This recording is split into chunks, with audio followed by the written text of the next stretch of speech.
Welcome to Make Me Data Literate, the podcast that makes data intelligible from the Australian Data Science Education Institute.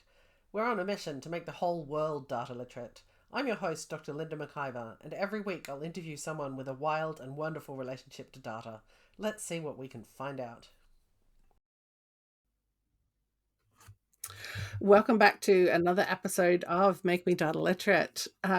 I'm very excited. This time we've gone from elections in the last episode, and now we're looking at the oceans. And I just love the variation in guests that we've had and fields that we've covered. That just goes to show that data is absolutely everywhere. So welcome, Jazz Chambers. Thank you for having me, Linda. It's great to be here. Oh, I'm very excited about this one. It's going to be great. So can you tell us, who are you and what do you do? Thanks. So, Jazz Chambers is my name. I have a portfolio career, which means that I work with a lot of different organisations, either as a board director or a consultant or sometimes a coach to people in those organisations. I'm also the founder of an organisation that advocates for the ocean, and that primarily means getting lots of different people from different sectors and industries together to talk about how we use the ocean neighbourhood and how we can use it together without using it up, essentially. So that's what I spend most of my time on. That's awesome and so important. I love that idea of not using it up, because we do have a bit of a kind of spend and throw attitude to our environment. Yeah, that's right. Not And sustainable. ultimately, if you think about it, it all ends up in the ocean in the end. The things that we do on land do have this huge impact on what is a vastly unknown space, which we like to think of as a neighbourhood, because there is actually only one ocean. We've got lots of different names for what we say are different oceans, but actually there's only one, and it connects all of us up on our different pieces of land. We tend to forget too that there's a lot more ocean than there is land, isn't there? It's Yeah, it's a fundamental part of absolutely. our ecosystem.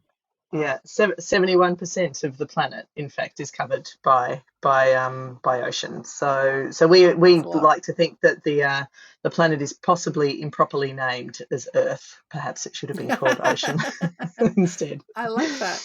Mm, Rename the planet. That can be mm, a campaign. I totally. like it. Yeah, so you do so much and so many different things.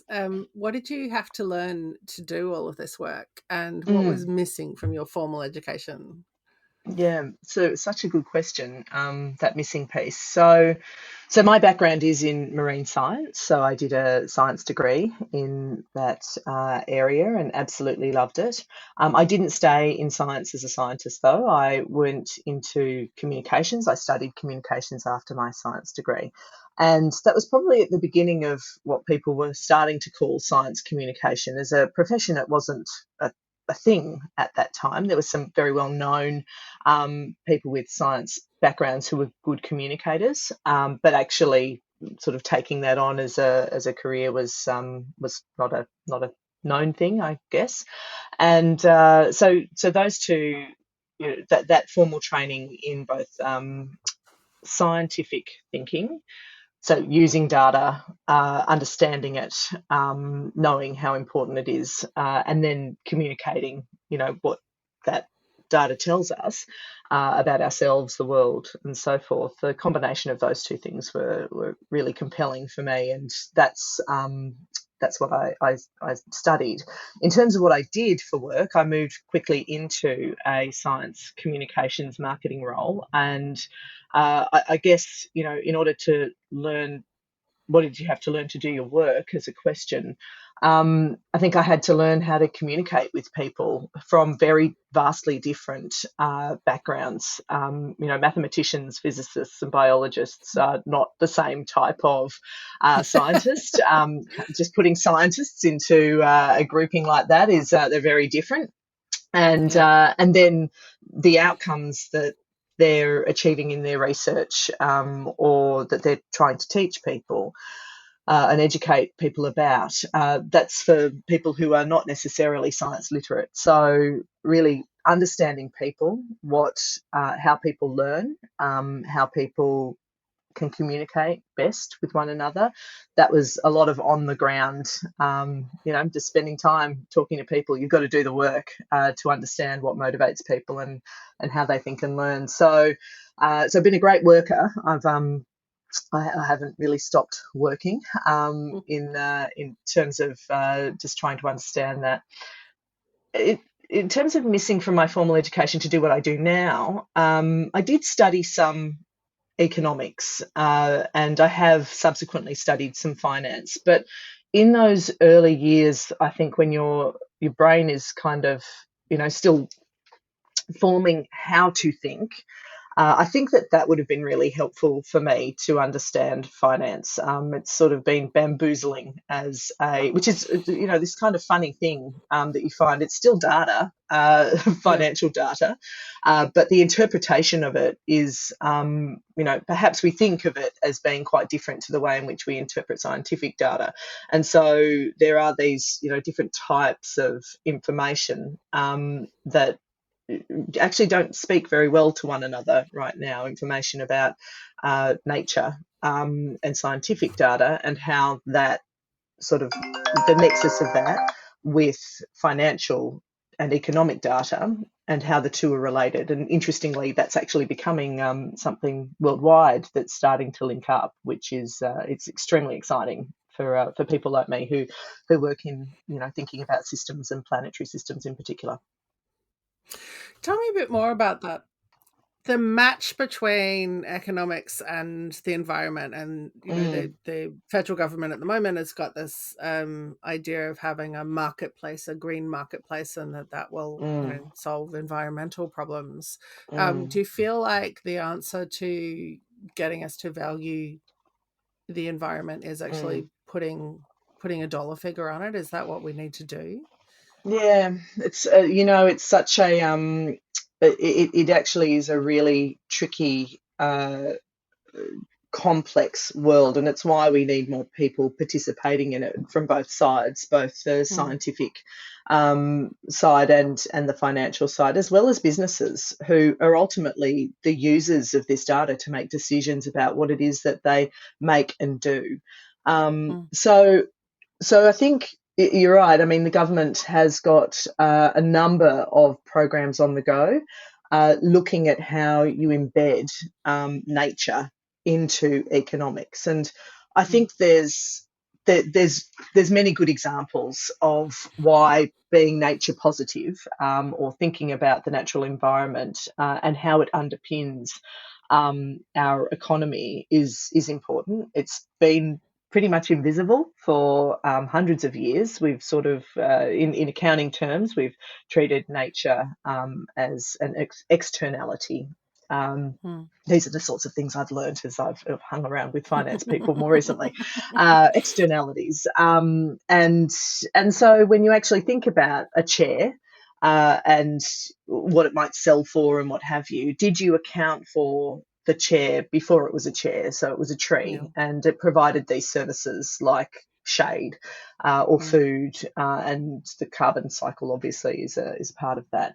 mm, If you actually were to go and figure out what the value of those things are, like breathing clean air, and that's the kind of question that's being asked. If these things underpin actually our survival, mm. how do you value that? And you actually have to take into account lots of different perspectives on that value, because we're not all the same. We don't all come to that question in the same way. Yeah. So it is extremely complex. There's many good lessons to be learnt from First Nations and Indigenous culture and practice around this. And I heard someone say recently, if you take care of the rivers and the air and the land and the ocean, they will take care of you.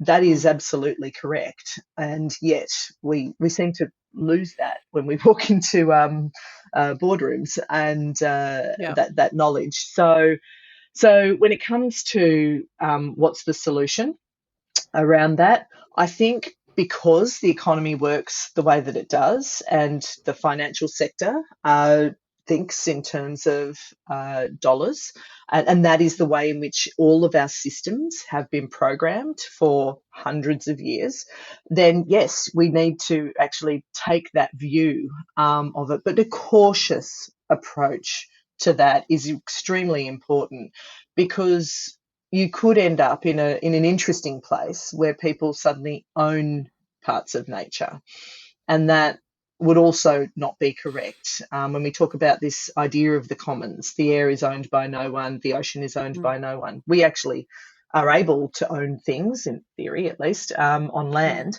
But that's the complexity of this. There's this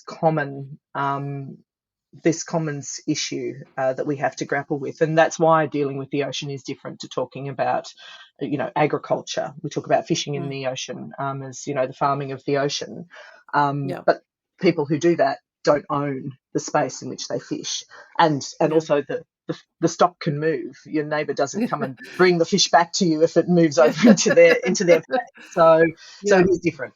Mm, I think one of the things we forget, it came up in my when I interviewed Richard Dennis, and we were talking mm, about gross domestic product and sort of the measure of a nation's activities, and it's all made up. mm, We could choose different measures, we could choose different priorities, and we could build our economy on different ideals. I suppose yep. that there's nothing inviolable about the way we do things now. We could change them. Absolutely right. That's yes, but willingness to change is you obviously need a lot of data often to Yeah. convince people of that. And even if you have the data, it's not always guaranteed.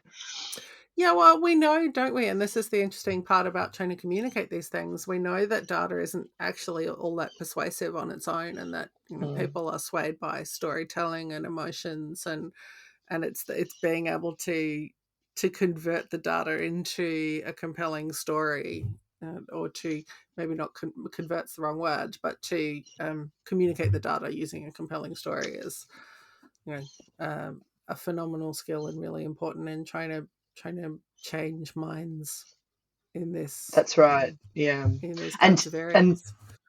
and I think that's part of the tension, really, between the like lots of scientific data that's complex to understand. You need a Mm, PhD in something to actually understand the impact of it. That is as you say, that is the critical skill in helping people understand simply what mm, that information means to them. And it is, as humans, we are very self-interested. So understanding what this means to me day to day is incredibly important. I do see there being an opportunity, though, to start thinking further beyond our own lifetimes, mm. and people are certainly, that's part of you're hearing that in conversation now, that we need to be thinking generations ahead of where we are, as Yeah, opposed to just us and our children and our grandchildren. So I do think that's exciting. and that's not a new idea. And First Nations No. peoples have always had that kind of lens on things, that Mm, we're not here just for our lifetime, that we're almost stewards of the that's environment right. for holding it in trust for future generations. Where Correct. um, it's not a new idea, but it's one we've struggled to adopt. I think it's Mm, very easy to I, be in the moment, especially when profit in the next quarter is your kind of measuring stick. correct. What do you wish everyone knew about data? Mm. So, first of all, just how powerful it is, obviously. You just mentioned data on its own is not particularly compelling in terms of getting Mm, people to change their minds. And so I think people discount just how powerful it is. I think there's two things I'd say here, that picking up on what we were just talking about there. First of all, you need to actively participate in your own data governance, I mm, guess. mm, Understand what you give away, when you give it away, the consequences of that. As long as you understand that that's what you're doing, and the downstream effects of that, then people give away loads of data all the time. I know I do. Mm, And but go into that with your eyes wide open. But to that conversation that we were just having about that custodianship piece, understanding that the data that we have now is telling us things about the past and mm, projecting things for the future. And if we only think about the next quarter or the next financial year or what have you, then mm, we will keep having this conversation that thankfully has extended beyond our children, and now we're starting to talk about our grandchildren. But I'm really interested in my grandchildren one day and hope that they have a good life. But we really need to start thinking about using that information to project longer term for people that we will never meet. mm. So I think there is sort of data custodianship about what that can tell us, that and that we plan appropriately for that. I thought it was really interesting yesterday. I think Antonio Guterres published a letter to his great great granddaughter, or grandchild, Mm, and that is the way we need to think. We do tend to think about the two generations before us and the two generations mm. after us, and sort of stay in that mindset. I think that we can use data to think far more long term and learn from the past. That's probably what I wish people knew about data, the power of it. That's really powerful, isn't it? And the idea too of learning from the past. I was on a panel recently talking about AI, and the topic came up of the tech industry not paying attention to what's gone before and not paying attention to the body Mm. of knowledge and research that we already have, and kind of sitting in its own little bubble, reinventing phrenology every couple of years. That sort of thing, and going, well, Yeah. hang on a minute, if you actually looked more broadly. And that's, I think Mm. that's the interesting thing about your educational background, that you've got that sort of range from science to communications and building in some finance because you realized you needed that the more we know from wider fields, I think the more powerfully we can work in our own field. Yeah, Definitely. Yeah. But again, it's just taking those different perspectives, isn't it? yeah, that's right. Mm. Have you ever seen data deliberately misused, and how do we spot things like that? Look, I think that what I have seen is data interpreted for the purposes of making decisions that suit, the needs and wants of either management or the scene at the time. Mm, Um, and this is the thing about data, it's open to interpretation. mm, Deliberate misuse, I probably haven't seen something as pointy as that. I think how we spot things like that, though, or the chance for that to occur, is to actually understand and interrogate the data. So you've got to ask for it. mm, Where's the information that tells us that? mm. Can I see the raw data so that I can extrapolate for myself Yeah. on these sorts of, particularly when decisions involve, lots of people, and their livelihoods. Mm. So I think that's the big thing is educating yourself and asking for the information. We need to be data literate in order to make sure that doesn't work, that doesn't happen. Right. That's the big thing, isn't it? We need to have enough data literacy to be able to spot these things, to be able to kind of Mm, critique the data that's presented to us, and to be able to mm, ask the key questions like, mm. what was the sample size, and how did you collect that data, and what are the flaws in it, because there's always flaws. Correct. Yeah, Yeah, that's that's fundamental, isn't it? That absolutely literacy right. thing. Literacy. Yeah. Um, what are the worst data mistakes you've seen? Mm. So I think one of the worst things that I've seen is actually people thinking that we don't have enough data. That is, I think that can really arrest movement and momentum when people Mm, believe that we need more in the system. We're seeing that a little bit in this conversation about the environment and finance, and that really is a result of those two groups of people. So people who have got a lot of data about nature, and people in the finance world not knowing each other, and Yeah. not being aware of a lot of the information that already exists. If you talk Mm. to most scientists, and most data people I know, they generally will say we've got too much data. We don't know, but how we interpret this there's just too much of it.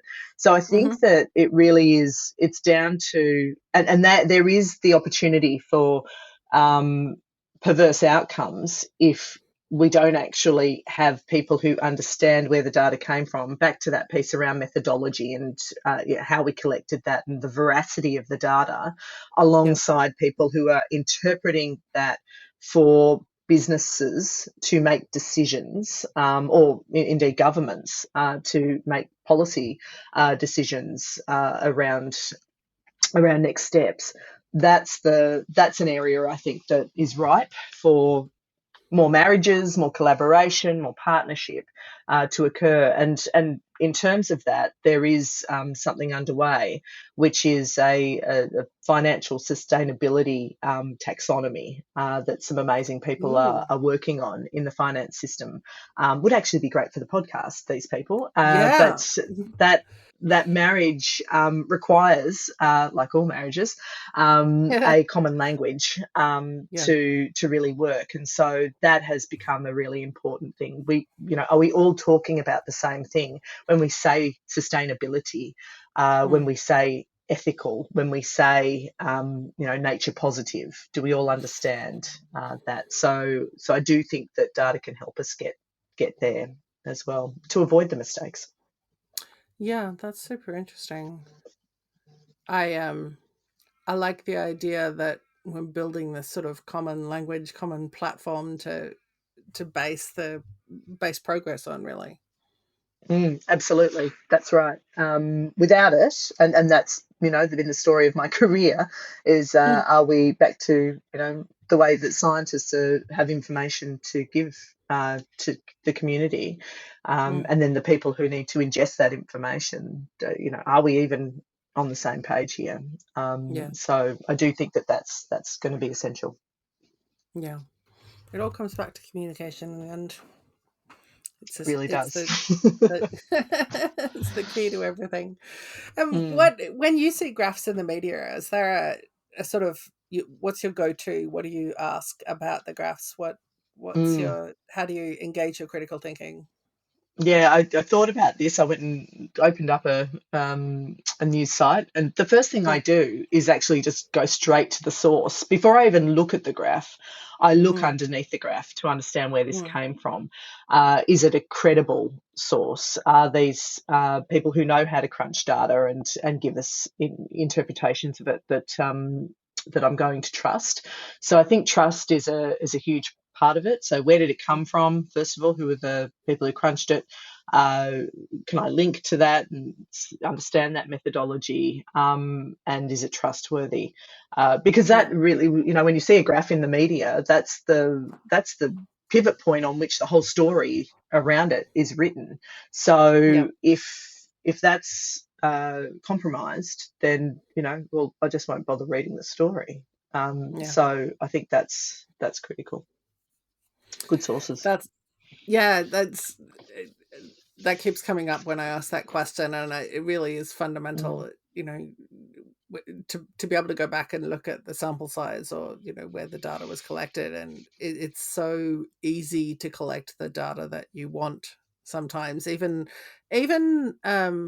not necessarily deliberately, not trying to skew the data, but just we all have our own biases and our own um, perceptions of what's accurate, and sometimes we just collect the data that suits our purpose and that you know fits our narrative. So it's Yeah, I important to be think able to question that. that being aware of our biases is absolutely critical. It's one of the things that I've really loved about the conversation about data is actually becoming more human about it, and being aware that humans are imperfect, and we will bring our opinions, our life experience to the way in which we might ask questions to receive Mm. data, and actually really managing for that in the process. That's super critical. It's why scientists are trained the way that they are, to really try and take that bias out of the questions, so that we can get to the true information. Yeah, that is exciting, actually. Yeah, it's an interesting angle too, because people often take, things like survey results, just um, on face value. But then when you Mm, look back at the questions, there was a question some time ago, a survey that looked at people's attitude, Muslims' attitude to jihad, and then the media story was, some terribly high percentage of Muslims support jihad, and it was, but then when you mm, actually go back and look at the definition of jihad, it's peaceful mm, struggle. And mm, so, of mm. course, they were like, "Yes, peaceful struggle is good," and the Yeah, media is going, yeah, "They all wanna kill us." yeah, Um, to yeah. come back to, well, hang on, what you're saying, this percentage of The people. language.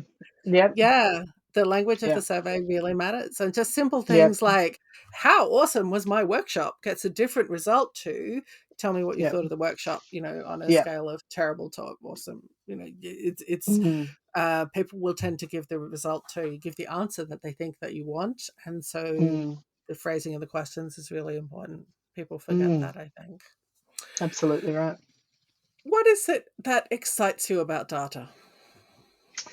So I think what excites me in general, I love data. I love noodling with it and nerding with it, and like most people who have come, from looking at data, sort of getting lost in it. What I'm excited about in terms of the data community, and certainly what I hear and what I read and what I see, is this thinking about ethics in data. That data for its own sake is, okay, it's numbers on a page, Mm, but back to what we were talking about, am I bringing bias into this? What is this going to be used for? Who is it for? Who is it looking at? The ethics piece around that, I think, drives us towards greater inclusivity, because when you pause and ask, where's the why are we doing this? You start to mm, think about the humans that it might impact, the animals, the ecosystems, and the planet. I'm excited about that aspect, and as people become more data literate, I think what you start to understand is just how connected everything is. The planet that we live on is a closed system outside of, I mean, it's not perfect, but mm, outside of, asteroids and meteorites dropping in here, we yeah, generally sit in this bubble. It means there is no away. There's nowhere that stuff that we make goes. We don't go mm, anywhere. We stay on this planet, and then everything gets reused. So understanding that, being more inclusive in our thinking about data, and really questioning the ethics of it, I think actually leads people to understanding that connectivity. And it's back to what we talked about at the beginning. We take care of the air, the ocean, the land, the waterways. They will take mm, care of us. mm. And I think that is exciting to me, that we're really turning our minds to the question of ethics. I think that's super important, and I love when you said inclusivity. I went to my thoughts were all people based. It was like Mm, I because I talk about that a lot in my work about inclusivity and diversity, and talking about neurological and physical and cultural and linguistic diversity and all those kinds of things. But then to talk about inclusivity as this much broader thing, of Mm, the environment that we live in, and the animals and the ecosystems. That is really a perspective that we need to make the default. mm. And we Glad to forget. hear it. We We do. forget. It's easy to forget. It's easy to Yeah, forget. Yeah. yeah. Which is I really like that. weird because we are part of nature. We are not separate from it. Damon Gamo, who is just an absolute legend, who created a film called Regenerating Australia, he says this great thing, which is we are the nature. And Mm, and when you start to think about yourself as being part of nature, you cannot remain disconnected from it. What we right. do impacts those animals, what they do impacts us, and we're all trying to share space together inside this closed system. We need Yeah, data to do that well. we do. To understand our impact and understand how we can shift our behavior, all comes down to that Mm, communication and to that data. And there are still sections of society who struggle with the idea that we are animals. It's like there are animals and there are us, and mm, there's nature and there's us. Like we're not separate from it. You still need to breathe. no. You still need to eat. Yep. You still need to, be out in the world. And we like to think that we have control over our environments, and we just don't. And we've seen so much of that, the last few years with the catastrophic bushfires and floods and things, where you might think you're separate from nature, but it's coming for you. Absolutely, Linda. And I remember my first day at university. I was one of those overly friendly people who introduced myself to everyone in a lecture theatre of 1,000 and then never saw those people again. Um, you know that person. I relate to But that really well. Yeah. but I remember sitting there, and it was in that first term. I can't remember if it was the first day, but one of the lecturers did say, you just be aware we are another species, we're an animal, but the data would suggest that we're not going to be as successful as the dinosaurs. And I have always kept that Wow. in mind. I mean, the dinosaurs were around for millions and millions of years. Can I imagine that for humans? Not sure. Whoa. And the data is telling us something different. So, look, will we be as successful as the dinosaurs? It's a good question to ask. The Well, data there we will go. maybe help us. Mm. That's something to aim for, isn't it? Like Yeah. that's our goal. Beat the dinosaurs. Beat the dinosaurs. Outlive the dinosaurs. I think Mm. that's a good goal. Yeah. Wow. That was really powerful. Thank you so much. That was such That's an all interesting right. episode. Thanks for listening to Make Me Data Literate. You can support the work of the Australian Data Science Education Institute at givenow.com.au/ADSEI. Tune in next time for more conversations with amazing data experts.